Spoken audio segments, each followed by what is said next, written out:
Les usagers de la route reliant la Riviera 2 à la commune de Bingéville en passant par Akwedo doivent patienter encore 22 mois pour pouvoir pratiquer cette voie, un raccourci pour rallier lieu de travail et domicile. Et puis la population de Boaké, Gagnoa et Daloa peuvent maintenant se ravitailler en toute quiétude et en quantité suffisante en produits vivriers. Depuis quelques jours déjà, après une pénurie de produits vivriers constatée sur les marchés, le ravitaillement de ces commerces est quasi quotidien. Bonsoir et bienvenue dans le journal. Les travaux de la voie reliant la Riviera 2 à la commune de Bingéville en passant par Akwedo ne sont pas encore achevés. Ces travaux ont démarré depuis 2 mois maintenant et vont s'achever dans 22 mois. Les usagers de cette voie longue de 6 km attendent avec impatience la fin des travaux. Rappelons que ces travaux vont coûter une dizaine de milliards de francs CFA à l'État de Côte d'Ivoire. Joël Gossé, Clément Beaucoup. Une voie de 6 km reliant la Riviera 2 à la commune de Bingerville. Les travaux vont s'exécuter dans un délai de 24 mois. Ce projet vient faciliter la vie des automobilistes, longtemps confrontés aux interminables bouchons. C'est une voie, 2 fois 2 voies. En termes de pourcentage, je vais dire qu'au niveau de l'assainissement, je peux dire que nous sommes déjà peut-être à 30 à 40%. On va terminer par le terrassement après. Le projet dure 24 mois. Vraiment, on attend vraiment que tout soit bien fait. En tout cas, on attend ça. Ça va permettre de... Nous autres qui sommes ici, par exemple, là, ça va nous permettre de passer sur le passer par l'autoroute où il y a beaucoup d'embouteillages. Les travaux effectués sur la voie d'Akwedo Village inquiètent certains commerçants qui disent craindre pour la suite de leur business. Sans menacer. Parce que bon, actuellement, il va qu'on doit libérer cette parcelle-là parce qu'ils vont faire la voie. La construction de cette route est accueillie avec joie aussi bien par les transporteurs qui voient en cette initiative la fin de leur calvaire que par les usagers. Vraiment, la voie là, c'était trop gâté, mais pour le moment, comme ils ont commencé à faire, ça nous fait plaisir. Parce que des fois, il faut aller faire le grand tour, mais si c'est propre, là, on peut faire un raccourci en même temps et puis on ressort. Vraiment, c'est intéressant.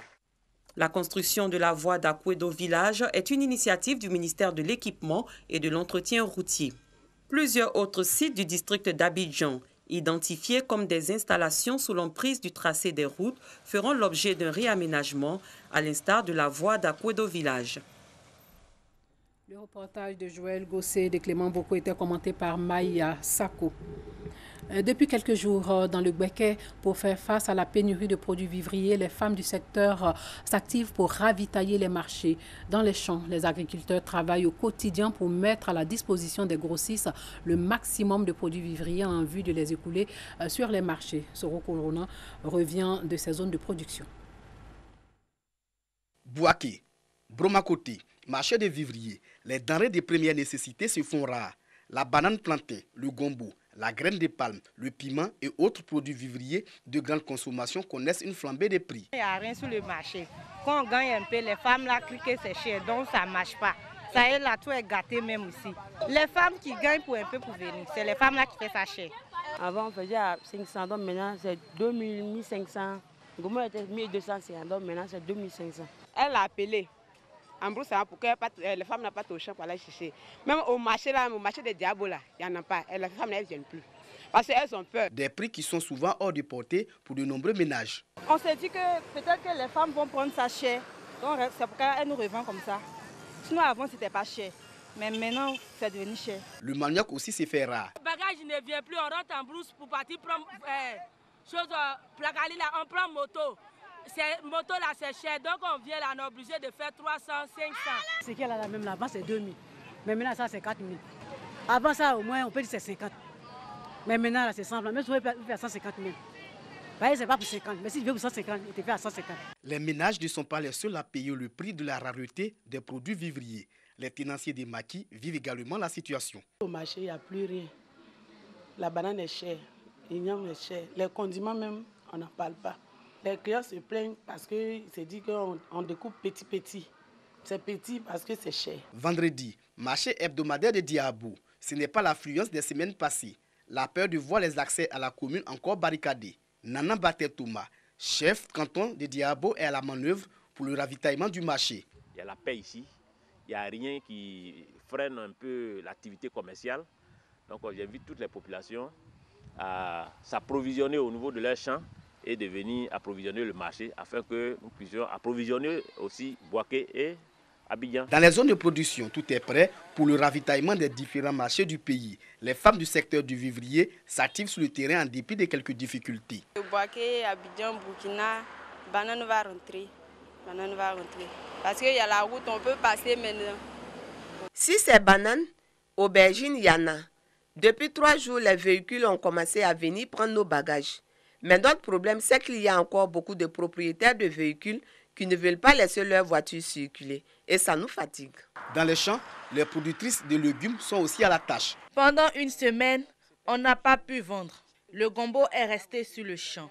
Depuis avant-hier, mes clientes m'ont appelé. C'est pourquoi nous sommes au champ pour la récolte. Les conducteurs marquent leur adhésion à assurer le transport des vivriers. J'ai pris la route, il n'y a encore aucune barricade. Ça fait mon 3e tour que je fais en 4 jours. Mais il y a des propriétaires de camions qui sont encore méfiants. Mais avec notre présence sur la route, ça va les rassurer. Pour les responsables de l'Office de la commercialisation des produits vivriers, OCPV, le ravitaillement des marchés est une réalité. Après les barrages ont été levés, les marchés ont commencé à approvisionner. Parce que les mardis et vendredis, on fait les enquêtes sur le marché. Le mardi, c'était un peu difficile, mais à partir du vendredi passé, vraiment, les marchés ont commencé à être approvisionnés. Les enquêtes du mardi ont rapporté un peu une augmentation un peu de prix. Le vendredi aussi, ça a été accentué, mais jusque-là, les prix commencent à être stables. Les prix de ces denrées qui ont connu une hausse sont descendus à la normale. À Boisflé, Daloa et dans les localités de la région de Bouaké, les produits vivriers sont disponibles. Et puis le commandant supérieur de la gendarmerie nationale, le général Apalo Touré, continue ses séances de sensibilisation à l'intérieur du pays, à Mbayakro dans la région de Lifou et à Sakassou dans le Bouaké. Le message est le même. Cultiver la paix. Kader Sogodogo. Où nous sommes là, est-ce que vous soyez content de moi, que vous ne soyez pas content de moi, je suis votre frère. Vous ne pouvez rien faire comme ça. Nous appartenons au même pays. Vous ne pouvez plus changer ça. Moi aussi, que je sois content de vous ou que je ne sois pas content de vous, ça c'est mon problème. La réalité et la vérité est que je ne peux rien changer à ça. Nous sommes ensemble et nous serons ensemble. Nous devons nous débrouiller pour vivre ensemble dans la paix. Un message à l'endroit de toute la jeunesse du département de Mbayakro. Ce dernier trimestre de l'année 2020 est marqué par une recrudescence de la violence. La jeunesse est en première ligne. La gendarmerie nationale joue la carte de la proximité, sensibilise pour un retour à la paix. À Mbayakro, la leçon a été retenue. Votre passage ici, vous avez tout dit. Parce que je ne sais pas quel est le nouveau mot que je vais choisir pour les convaincre. Parce que moi, dans mon peuple, j'en ai déjà convaincu. Et je suis sûr que les jeunes aussi sont convaincus. Après Mbayakro, Sakassou, des traces d'affrontements entre les communautés sont encore visibles. Face à la jeunesse de ces départements, le général Alexandre Apalo Touré n'est pas passé par 4 chemins pour marquer son souhait de voir tous les jeunes de Sakassou vivre ensemble dans la paix. Vous devez tout faire pour qu'ensemble la vie soit paisible et la vie soit possible. Donc vous devez ensemble vous tenir la main dans la main. Ça c'est ce qui concerne vraiment les faits historiques, le caractère historique et noble du Warebo. Tous perçoivent la nécessité de cultiver la cohésion sociale. Je voudrais sincèrement vous dire merci et que rien ne se passera plus tard. D'autres localités du pays sont dans l'agenda du commandant supérieur de la gendarmerie nationale. Son objectif reste le même, mettre fin aux crises communautaires sous toutes leurs formes. Après plusieurs jours de violence aussi dans la capitale politique ivoirienne, Yamoussoukro renoue avec la paix. Les communautés vivant dans cette ville prennent la résolution de fumer le calumet de la paix, une initiative du corps préfectoral. Parti de la place Jean-Paul II en passant par les quartiers 220 logements, espace modéré, Djoulabougou, Habitat et Thérèse, ce sont au total 8,5 km parcourus pour dire oui à la cohésion sociale, oui au vivre ensemble. Yamoussoukro veut tourner le dos à la violence sous toutes ses formes. il y a quelques jours, la ville de Yamoussoukro a été secouée par des manifestations et les jeunes étaient au bord de l'affrontement. Et donc il est tout à fait normal, il est impérieux que nous puissions les rassembler et prouver aux yeux du monde que ce faux pas ne doit plus continuer et que nous sommes tous engagés à demeurer des frères. Par la grâce de Dieu, vraiment, on a pu sensibiliser les gens, puis on a créé en même temps une plateforme, un groupe qui s'appelle Yakourou pour la paix. Donc vraiment, on prie pour la Côte d'Ivoire, que la paix vienne en Côte d'Ivoire, surtout Yamoussoukro. Désormais, nous sommes une famille. Plus jamais ce qui s'est passé revienne à Yamoussoukro. Vraiment, c'est une fierté pour moi en tant que leader de jeunesse, de voir tous les leaders de jeunesse, que ce soit partis politiques, que ce soit les jeunes de la société civile, nous tous ensemble, main dans la main, pour donner l'exemple, pour dire que la cohésion sociale, c'est notre affaire, le vivre ensemble, c'est notre affaire. Et Yamoussoukro, qui est la terre natale du président Félix Houphouët-Boigny, ne mérite pas ce qu'elle a vécu. D'autres activités sont annoncées pour les prochains jours, pour consolider la paix dans la capitale politique entre toutes les populations.